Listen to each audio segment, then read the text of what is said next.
Hello mga kanisan, ngayon nga pala ang gagawin natin ay magtatanggal tayo ng valve gasket.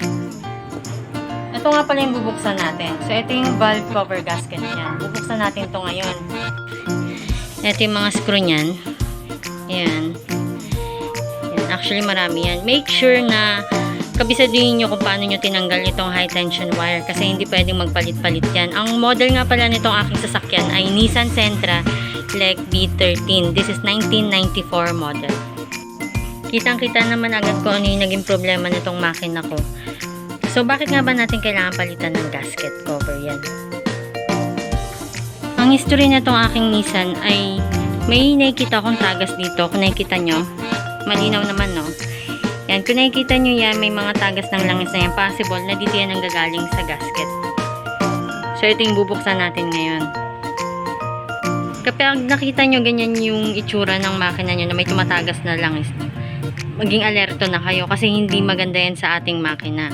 Kasi, pag itong gasket na to nasira at napasukan ng hangin yan, maaaring magkaroon ng contaminants yung langis sa loob. Hindi maganda yan. Mahahaluan ng dumi yung loob ng makina natin at masisira rin yung makina natin.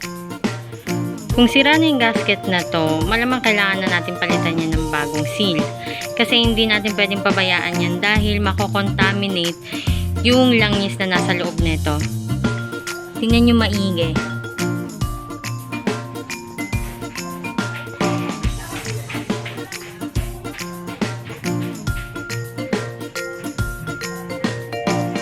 Yan, nakikita nyo may mga tagas ng langis. Ayan. Kitang-kita naman, diba?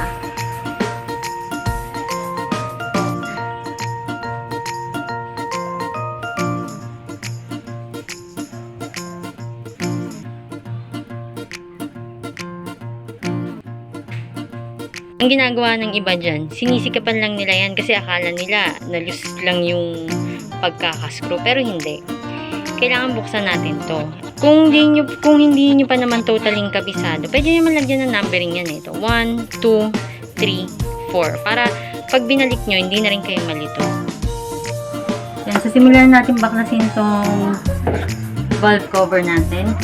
Una, tanggalin muna natin tong high tension wire.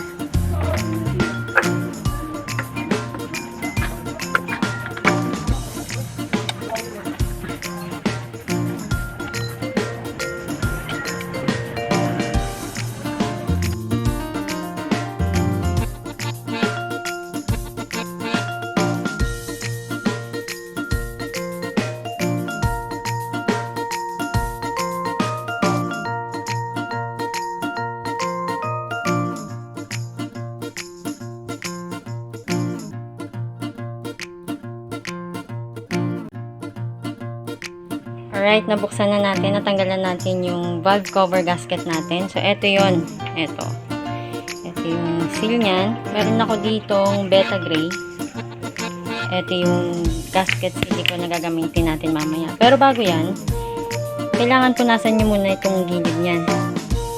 Ingatan nyo lang na hindi malagyan ng dumi ang engine natin kasi masisira yung makina natin.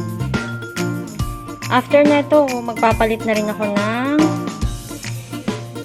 engine oil niya mamaya. Ayan. So, linisin ko muna to. So, kailangan natin punasan yan. Lahat yan, lahat ng tagiliran na yan, kailangan malinis. Matanggal yung mga residue na yan. So, importante yan.